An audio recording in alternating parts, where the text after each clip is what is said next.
Muy buenas tardes, es un gusto para mí, Víctor Rodríguez, compartir con ustedes un poco la experiencia que tenemos yo en lo personal como exmiembro del Comité de Derechos Humanos de Naciones Unidas para conversarles sobre los procedimientos de los tratados de Naciones Unidas. Básicamente lo que tiene que ver con 9 comités con énfasis en el Comité de Derechos Humanos, pero también quiero enlazar mi experiencia con el trabajo del CCPR Center, que me ha honrado invitándome a dar esta charla.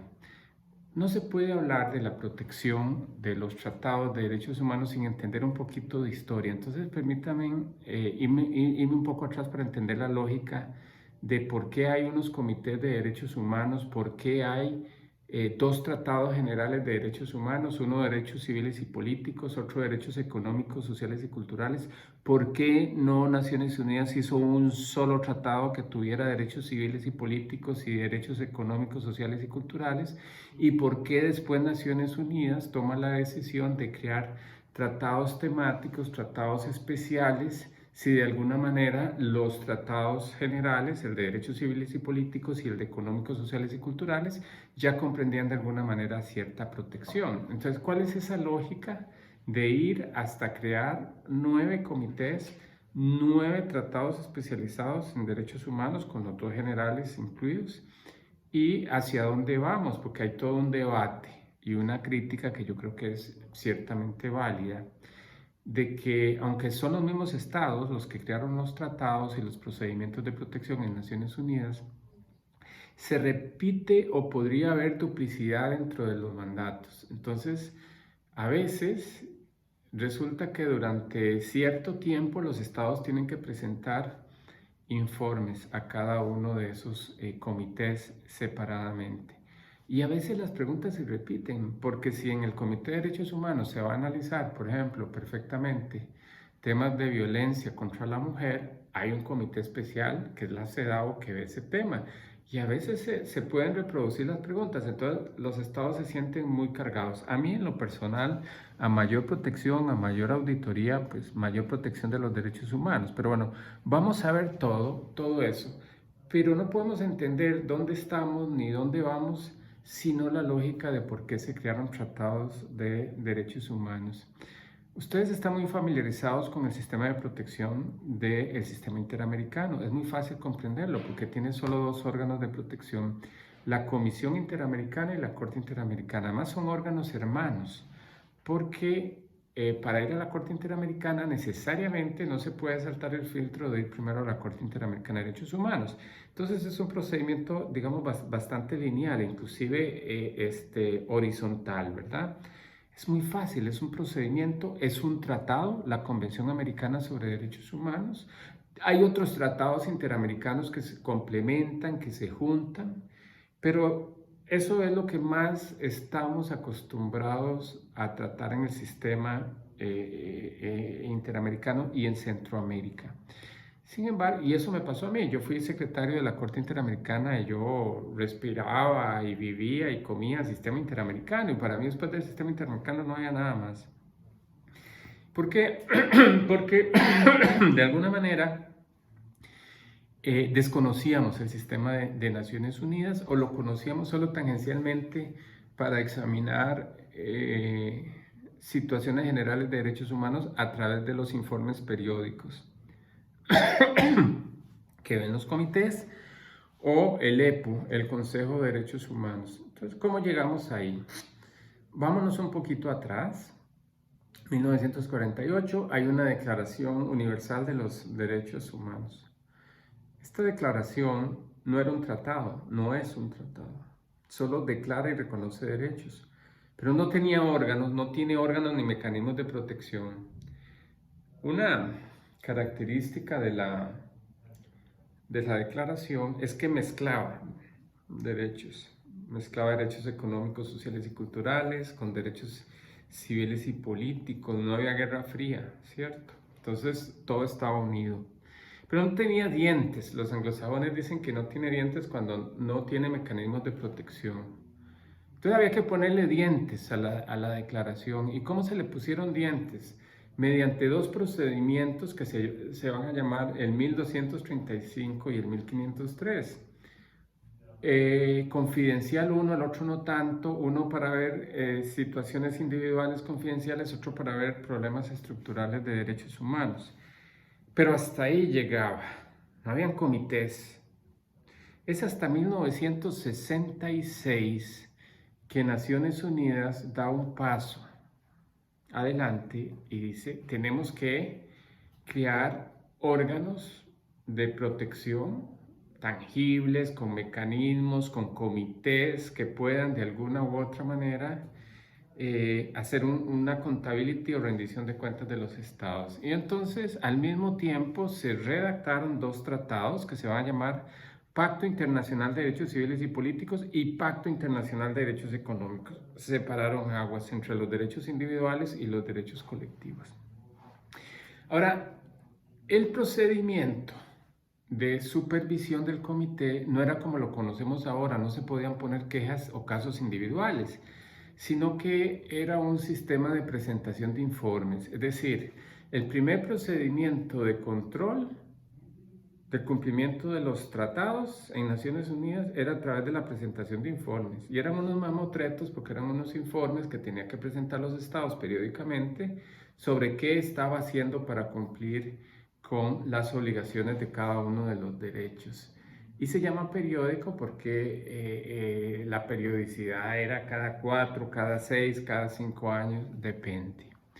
Entonces se empezaron a, digamos, a ejecutar el cumplimiento del primer Comité de Derechos Humanos, el primer Comité después de Derechos Económicos, Sociales y Culturales, que es un órgano del ECOSOC, pero que se fundamenta en un tratado. Y son sistemas muy parecidos, es decir, copian o replican esta obligación del Estado de presentar un informe oficial de sus obligaciones y después se hace un examen. Este examen con el país es un examen en vivo en Ginebra, antes también se hacía en Nueva York, donde el Estado viene y defiende su informe. Ese era, digamos, el sistema y sigue siendo ese sistema, se llama examen periódico, ¿verdad? Y cada comité hace sus observaciones y sus conclusiones o recomendaciones, preocupaciones y recomendaciones, y después lo vuelve a revisar. Digamos que ese era el sistema, ¿no? Vea que en el sistema interamericano no existe ese sistema de exámenes, aunque la Comisión sí hace informes sobre 3 o 4 países que tienen más problemas estructurales y entonces hace informes específicos, pero no sobre todos los países. Entonces aquí ya hay una diferencia. El sistema de informes de los comités de derechos humanos y derechos económicos, sociales y culturales es más periódico, más reiterado, tiene un proceso de seguimiento, etc. Se empieza a cumplir con ese tipo de informes, pero pasaba que el Estado mandaba un informe muy bonito, o sea, el informe oficial, digamos. El informe oficial era algo así como que todo está muy bien, que estamos cumpliendo con todas las obligaciones del tratado, estamos haciendo esto y esto y lo otro. Desde la práctica, una práctica no escrita, una costumbre, se empezó a permitir que la sociedad civil, es decir, ustedes, hicieran un informe paralelo, un informe sombra se le llama un informe sombra, un informe paralelo, donde se organizaba la sociedad civil y podía mandar un informe general donde contradice o aplaude o coincide o no con todo o con parte de lo que dice el Estado. Y entonces eso generó la práctica de recibirlo. Y hoy yo les puedo decir, como miembro del Comité de Derechos Humanos de Naciones Unidas, que los comités, sin el trabajo de ustedes, sin esta información adicional, se presentan muchos informes paralelos. Ustedes pueden hacer un informe específico, si son de niñez, si son de privados de libertad, LGBT, lo que sea, o uno grande. Mi recomendación es que todas las ONG se unan y hagan un solo informe. Bueno, pero también pueden hacer uno específico en razón de la materia o la especialidad que ustedes tengan. Bien, se hace ese examen y entonces se hacen unas observaciones generales y una fase de cumplimiento. Digamos que los primeros años eso era lo que hacían los comités. Dejémoslo aquí.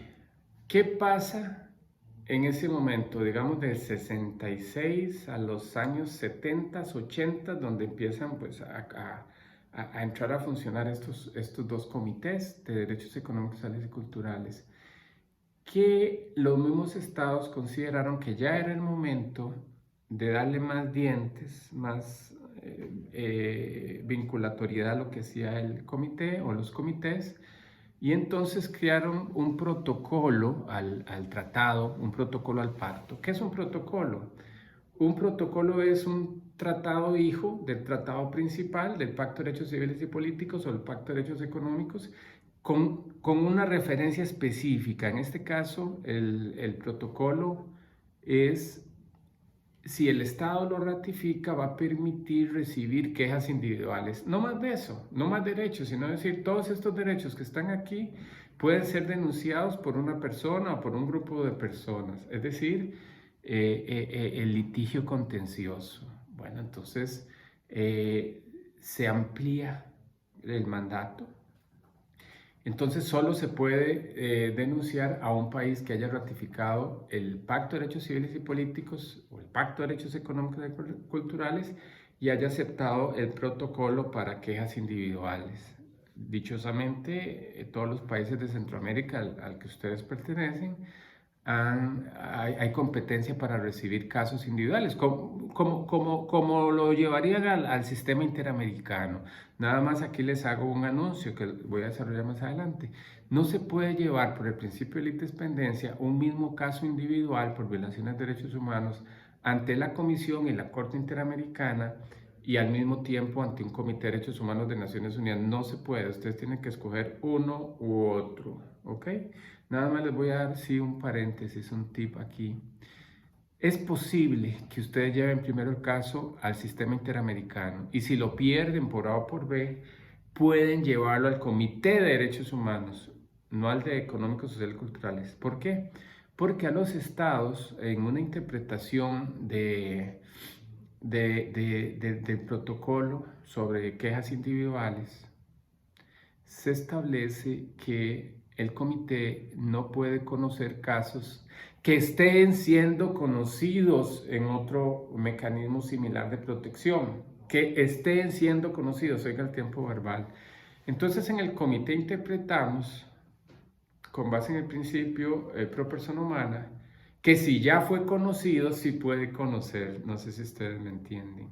¿Por qué? Porque en la versión en inglés de ese protocolo, precisamente lo que dice es que el comité no puede, en español dice, no puede conocer casos que haya conocido. O sea, ahí se cierra el portón. ¿Eh? Pero en inglés dice que estén siendo conocidos. Entonces escogimos la norma que más favorece a las personas. Entonces el comité ya ha conocido casos que se rechazaron ante la Comisión Interamericana, el caso Castañeda Rodríguez contra México. Ese fue un caso que a mí me tocó de relator, muy interesante, y se admite el caso para estudio. Y hay casos contra España que fueron conocidos por el Tribunal Europeo, y muchos casos contra Rusia, que se perdieron ante el mecanismo regional, pero que el comité los puede conocer.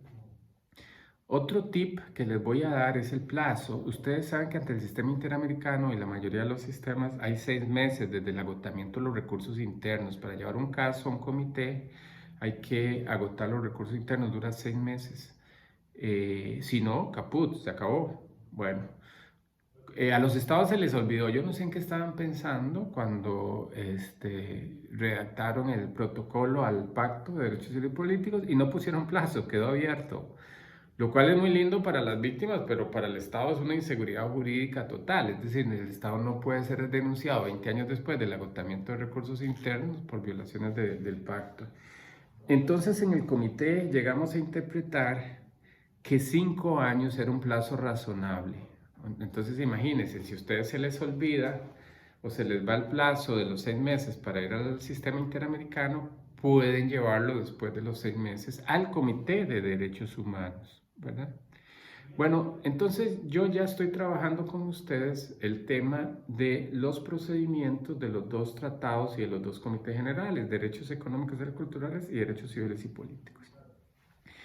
El Comité de Derechos Económicos, Sociales y Culturales, que se enfoca en el Pacto de Derechos Económicos, Sociales y Culturales, es el más reciente que el Comité de Derechos Humanos en el protocolo para recibir quejas individuales, ¿verdad? Entonces, ahí existe también la posibilidad de llevar casos por derechos colectivos, derecho a la educación, derecho a la salud, derecho al trabajo, es decir, todos los que son derechos económicos, sociales, culturales y ambientales. Entonces, entiendan las competencias separadas. Okay. ¿Qué otras funciones tienen estos dos comités de derechos humanos?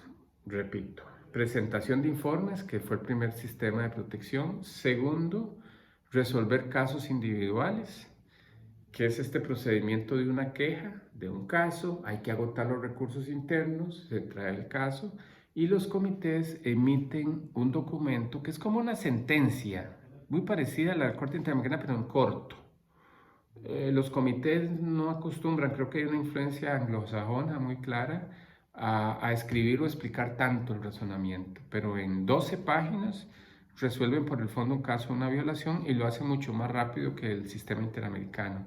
Un caso ante el comité, un caso que no sea muy complicado, puede tardar 3 años o 4 años en resolverse. Ustedes dirán, qué montón, pero ustedes saben que ese es el derecho interno, inclusive en materia de amparo se duró mucho.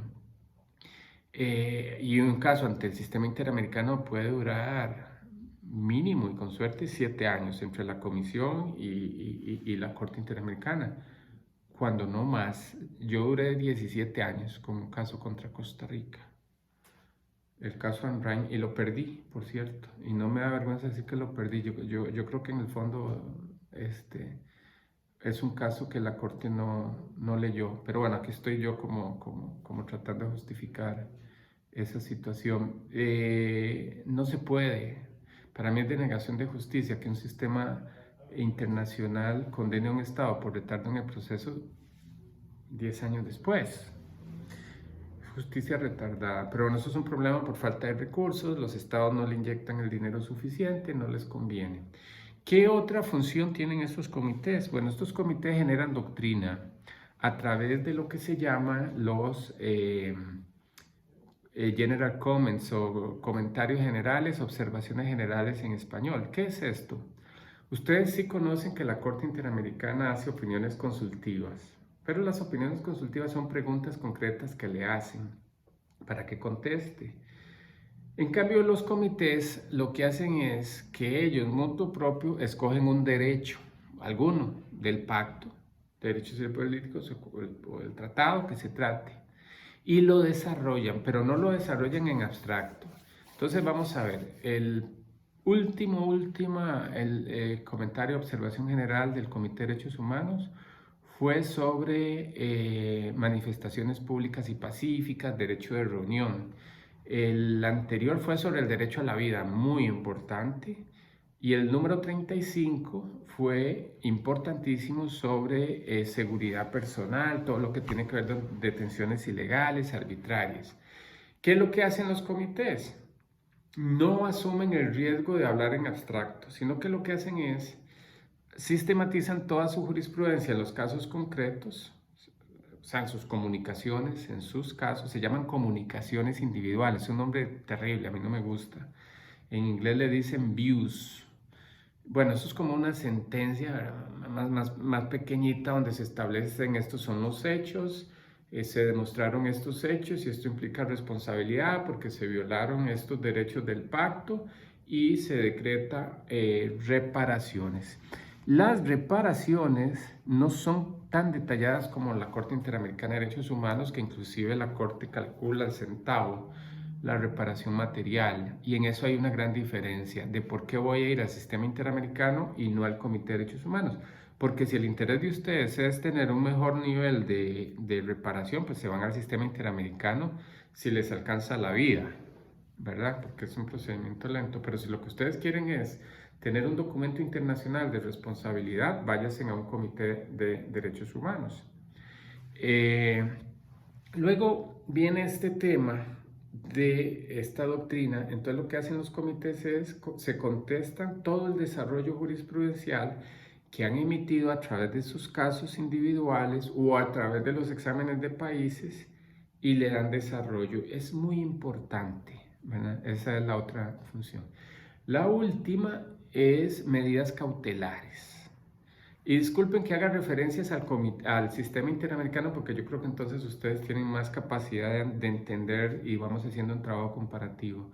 En el caso del Comité de Derechos Humanos y los demás comités de la ONU, lo que nos vamos a encontrar es que en las mismas circunstancias en que al margen del caso por el fondo de ustedes, pero hay un riesgo a la integridad física y psíquica de las víctimas, de los abogados, de ustedes como defensores y defensores de derechos humanos, o de los testigos, o un riesgo a que el derecho reclamado se pueda diluir por una amenaza inminente, entonces pueden pedir una medida cautelar, como lo harían ante la Comisión Interamericana o ante la Corte Interamericana, que en el caso de la Corte Interamericana se llama medida provisional. Pero es lo mismo, el principio es lo mismo. Entonces, ustedes van y lo plantean. Entonces, repito, informes de examen de país, casos individuales, observaciones generales y medidas cautelares. Ok, este esquema de 4, digamos, funciones de cada comité se va a repetir en el siguiente modelo de sistemas de los tratados. Entonces, vámonos a 1966. Ya les dije que se había creado solo estos dos tratados generales. Pero vienen los estados y dicen, pero mire, nos preocupa, dicen los mismos estados, presionados probablemente por la sociedad civil. Para hacer un tratado nuevo normalmente se hace un grupo de trabajo para crear un tratado. Entonces los estados vienen y dicen, nos preocupa el tema de la niñez. Creemos que debiera haber un tratado sobre el tema de la niñez. Y luego la misma narrativa dice, nos preocupa el tema de la tortura, nos preocupa el tema de la discriminación racial, nos preocupa el tema de la discapacidad, sigue habiendo desapariciones forzadas, qué es lo que está pasando con la discriminación contra la mujer. Hay un tema también de trabajadores migrantes y sus familiares. Entonces lo que hacen los estados es crear un sistema o acompañar al Comité de Derechos Humanos y al Comité de Derechos Económicos y Culturales con otros comités y con otros tratados que los vamos a llamar tratados temáticos. Entonces, la historia de los tratados temáticos empieza con el apartheid en Sudáfrica, un tema terrible, pero que apuntaba específicamente a Sudáfrica. Entonces crearon un tratado, una convención. ¿Por qué no le pusieron pacto? Pacto y convención es lo mismo, tienen la misma estructura, es un tratado, tiene derechos, órganos y mecanismos de protección. Pudieron haberlo llamado pacto, o pudieron llamarlo convenio, o pudieron haber llamado convención. Bueno, hicieron la convención contra el apartheid y ya desapareció porque ya no hay apartheid en Sudáfrica, ¿verdad? Entonces cojan el modelo y dicen, bueno, ahora vamos a trabajar en la discriminación racial y crearon un tratado, se llama Convención para la Eliminación de la Discriminación Racial. Solo eso es discriminación racial. Y el modelo es lo mismo. Entonces, viene el tratado y el tratado crea su propio comité especializado. Entonces, tenemos un comité contra la discriminación racial. Y adivine qué, tiene órganos y mecanismos de protección, ¿verdad? Igual, la presentación de informes periódicos y casos individuales o concretos, ¿verdad? Entonces, crearon un comité de discriminación racial. Luego, la tortura. Crean un comité, un tratado que se llama el CAT, Convención contra la Tortura, y crean un comité contra la tortura que conoce solo casos de tortura, casos concretos de tortura, informes de tortura, y se va repitiendo. Luego tenemos uno, la famosa CEDAW en inglés, que es el Comité para la Eliminación de la Discriminación contra la Mujer. Y adivinen qué, trae su propio comité. Entonces es muy fácil la dinámica. Tratado, su hijo comité y sus procedimientos, que son presentación de informes y casos concretos. Y también estos comentarios generales que pueden hacer. Luego viene la Convención de Derechos del Niño con su propio Comité de Derechos del Niño, con sus procedimientos, con sus informes, etc. Luego viene otra convención sobre el derecho de los trabajadores migrantes y sus familiares, y adivinen qué, tiene su propio comité. Luego se crea la Convención para las personas, los derechos de las personas con discapacidad, y ahí viene que viene con su comité específico, con sus expertos, para aplicar e interpretar este tratado, ¿verdad? Y el último es un comité contra la desaparición forzada de personas que tiene su propio comité para las personas, contra la desaparición forzada de personas.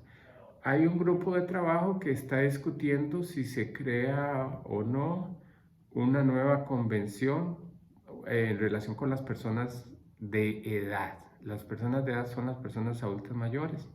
Recuerden que en el sistema interamericano ya hay una convención, o sea, el sistema interamericano se adelantó y ya tiene una convención para las personas de edad o adultos mayores. Ok, entonces tenemos esos comités.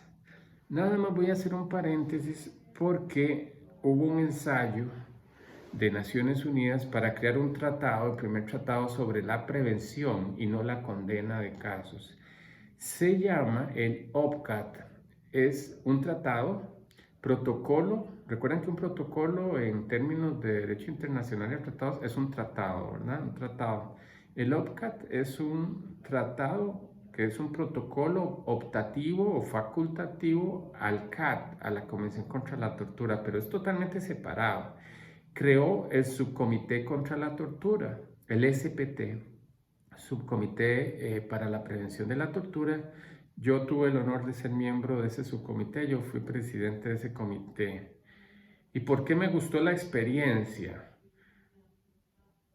Porque cambió totalmente la dinámica del enfoque y Naciones Unidas diciendo, bueno, ya no vamos a seguir golpeando fuerte con condenas al Estado nada más, sino vamos a ensayar una metodología preventiva y este subcomité lo que va a hacer es visitar al país, no necesitamos permiso, simplemente le vamos a notificar al Estado. Es el único órgano en el mundo que puede hacer una visita a un país sin la quiesencia del país, nada más les dice que va para allá y se acabó. En cambio, la Comisión Interamericana o cualquier tipo de órgano que quiera hacer una visita a un país tiene que pedir permiso y el gobierno lo tiene que entrar, si no, no entra. En cambio, el subcomité no, el subcomité tiene licencia para decir, mire, voy a ir en estas fechas, no pide permiso, voy para allá y voy a ver esto y esto y otro. Pero no va con el garrote en la mano, disculpen la expresión, sino que va con un enfoque más asesor. Lo que hace es el estudio del arte de los riesgos de la tortura. Entonces ve el sistema penitenciario, ve las políticas penitenciarias, si hay, si no hay, y genera un informe de la visita muy interesante. Si yo fuera gobierno, estaría feliz que llegaran porque es una asesoría gratis. No va a condenar, no es su mandato. Digo, no quiere decir que si constato tortura no va a hacer nada, pero no tiene competencia para documentar casos, los puede remitir al CAT, ¿verdad? Pero no puede asumir casos individuales, sino que ve el contexto y las recomendaciones son preventivas. Pero además tiene algo muy importante, lo que se llama la joya de la corona. Este tratado obliga al Estado a crear un SPT pequeñito nacional, se va a llamar Mecanismo de Prevención de la Tortura, un Mecanismo Nacional de Prevención de la Tortura. Todos los países de ustedes lo tienen. Ese mecanismo puede ser independiente, nuevo, como es el de Honduras o como el de Guatemala, o puede ser un Ombudsman Plus, como el de Costa Rica, que se le da la facultad de mecanismo nacional al Ombudsman, a la Procuraduría de Derechos Humanos o a la Defensoría de los Derechos Humanos. Bueno, a grandes rasgos, digamos, esta es la estructura de los comités. Yo sé que ustedes ahorita están, para ir cerrando, preocupados si estos comités sirven para algo. Es decir, si sus recomendaciones son vinculantes, si las cumple y qué pasa si el Estado no los cumple. Esta pregunta siempre la hacen en todas las clases. Es la misma que hacen cuando uno habla del sistema interamericano. Si tiene eficacia. Para mí la eficacia jurídica es muy importante. Yo escribí un artículo sobre la eficacia jurídica de las sentencias de la Corte Interamericana. ¿Dónde está la eficacia de estos tratados y de estas resoluciones y recomendaciones? Para que no queden pintadas en la pared. Bueno, como el Estado no se puede meter en la cárcel, en la prisión, porque es un intangible, porque es una ficción jurídica, entonces el valor del derecho internacional es los principios, concretamente el principio pacta sunt servanda o de buena fe. Si no hay buena fe, no hay derecho internacional, no en los derechos humanos, ningún derecho internacional, no tiene sentido. El sentido del derecho internacional lo da el compromiso de buena fe de los estados para cumplir con esas recomendaciones, con esas obligaciones internacionales. ¿Dónde está ese principio? Porque no es un principio bíblico, pero está en el tratado principal del derecho internacional público, que es la Convención de Viena sobre el derecho de los tratados. Esta Convención de Viena sobre el derecho de los tratados, en su artículo 26, habla pacta sunt servanda. O sea, los estados se comprometen a cumplir de buena fe con los tratados que ratifican. En sencillo, quien se mete a jugar tiene que aguantar. Si un Estado está dispuesto a ratificar, cumpla y de buena fe. Artículo 26. El otro principio está en el artículo 27 de la Convención de Viena y dice, un Estado no puede invocar su derecho interno para incumplir una obligación internacional en un tratado. O sea, no puede Honduras, Guatemala, El Salvador, cuando pierde un caso ante un organismo internacional, decir, no me gusta, no voy a cumplir porque la Constitución dice otra cosa. No, señor, la Constitución no juega el derecho internacional, no le interesa, no lo tomen a mal. La Constitución es un hecho y si la Constitución contradice el tratado, olvídense de la pirámide de Kelsen. Ok, olvídese que dice que la norma fundamental, hipotética, fundamental, es la Constitución. Eso no funciona en el derecho internacional. Pero además les recuerdo que Kelsen luego dice que si bien él dijo eso, el derecho internacional es la norma fundamental. Ok, entonces no hay contradicción. No se puede invocar el derecho interno para cumplir una obligación internacional. Entonces, pero ustedes van a decir, pero es que todos los estados igualmente y no cumplen, ¿qué se hacen? ¡Qué frustración! Bueno, estos comités han creado como buena práctica una relatoría. O sea, le dan a un miembro de su comité una relatoría de seguimiento que hace un informe. Y en vivo, en público, en una audiencia en público, cada comité va a analizar si el Estado ha cumplido tanto con casos o con las recomendaciones generales del informe de país. Entonces hay dos relatores, uno para ver las recomendaciones de país y uno para ver las recomendaciones de cumplimiento del Estado. Yo fui relator del Comité de Derechos Humanos en materia de casos concretos. Entonces, ¿qué era lo que hacía yo? Vamos a poner un ejemplo, España. Entonces yo veía los casos, digamos 3 casos que estaba cumpliendo, no cumpliendo, presentaba informes o no presentaba informes. Entonces el comité estableció un escalafón de la A a la D a la E, o sea, de distintos puntos, para decir si cumplió totalmente es A, aplauso. Si no cumplió, pero además no cumple y toma medidas contrarias, hay estados cabezones, ¿no? Hay estados que no quieren cumplir, les cuesta y además hacen lo contrario, entonces le vamos a dar la peor calificación, en aquel tiempo una E. Ahora, si cumplió a medias, esto sí pudo, pero no se pudo aprobar la ley porque había un conflicto político, entonces le vamos a dar una B o una C. ¿Me explico? Hay un escalafón. en ese sentido. Y de nuevo usted dice, pero es que tampoco cumple. Bueno, entonces hay que reiterar, digamos, este proceso de las recomendaciones, ¿verdad? Eh, y lo mismo para analizar las situaciones concretas de países o de recomendaciones a los informes de países. Yo lo que hacía es que invitaba al embajador representante del país en Ginebra y me sentaba y le decía, mire, tenemos estos 3 casos, ¿qué ha pasado? ¿Ha cumplido? ¿No ha cumplido? ¿Qué podemos hacer? ¿Cómo podemos ayudar para un proceso de seguimiento? Etcétera, etcétera. Bueno, y eso es lo que se dice. La diferencia con el sistema europeo es que en el sistema europeo ustedes saben que hay un comité, un consejo de ministros que coge las sentencias de la Corte Europea y como la Unión Europea funciona también económicamente, se vuelven un órgano ejecutor de las sentencias del Tribunal Europeo. Entonces yo creo que el 99%, 90 y pico por ciento de las sentencias del Tribunal Europeo se cumplen. Ni el sistema interamericano tiene ese sistema, ni el sistema de Naciones Unidas lo tiene.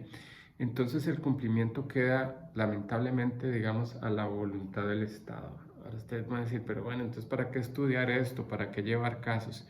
Es lo que hay, es lo que funciona y se genera una presión muy importante para ir construyendo un cambio de cultura que tiene que empezar por las facultades de Derecho. ¿Quién ha fallado? Para mí, rotundamente, las facultades de Derecho. Para empezar, ¿en cuál facultad de Derecho de Centroamérica hay cursos de derechos humanos? Bueno, ya los están dando en la facultad de Derecho, pero ¿en cuál enseñan esto que estamos hablando? Se enseña el sistema interamericano, pero muy formal, ¿no? Desde los procedimientos, etcétera. No se enseña a litigar desde el punto de vista estratégico.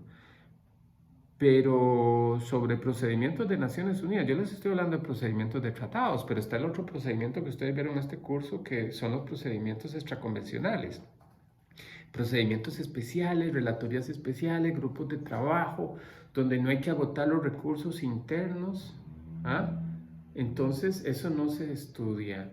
Entonces, la formación jurídica constitucional es del pasado todavía. Entonces, todavía no se trabaja sobre el bloque de constitucionalidad, todavía no se explica bien en el derecho interno que la constitución no es esa constitución que ustedes tienen, que ustedes compran, que es esa constitución anotada con todos los tratados que ha ratificado ese país, Convención Americana, Pacto de Derechos Civiles y Políticos contra la tortura, etcétera, etcétera, y hay que bajarlos y aterrizarlos y escribirlos transversalmente en la Constitución. Esa es la verdadera Constitución viviente. Y alguien va a decir, no, pero es que la Constitución no la han reformado. Claro, la reforman cada vez que ratifiquen un tratado de derechos humanos. ¿Por qué? Porque la Asamblea Legislativa, al aprobar el tratado, ratificarlo, lo hace a través de una ley. Cuando ustedes hablan de Convención Americana o Pacto de Derechos Civiles y Políticos, ¿ustedes qué piensan? ¿Que es un tratado para litigar internacionalmente nada más? Error. Es una ley, búsquenlo, tiene un número de ley.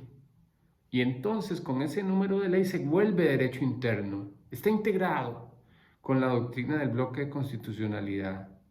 Entonces tenemos que cambiar el chip. Y el primer chip para cerrar ya esta conversación, que yo, para mí sería el objetivo crucial, es que estos tratados de Naciones Unidas no son solo para litigar en el derecho internacional de Naciones Unidas, son aplicarlos aquí ahora en su país como derecho interno y se acabó. En los amparos, en las inconstitucionalidades, en el control difuso de convencionalidad, que es una doctrina muy bien desarrollada por la Corte Interamericana de Derechos Humanos. Y entonces ahí sí vamos a darle vida a un tratado, no pensando que tal vez no me va a tocar o no va a aprender o es muy difícil litigar en los comités de derechos humanos. No, ustedes tienen que invocar como derecho interno de aplicación automática los tratados. Bueno, yo quisiera terminar en estos 40 minutos justo, milagro, que cumplo con el tiempo, con esta charla, esta conferencia que se las quedé debiendo por un problema de comunicación la vez pasada.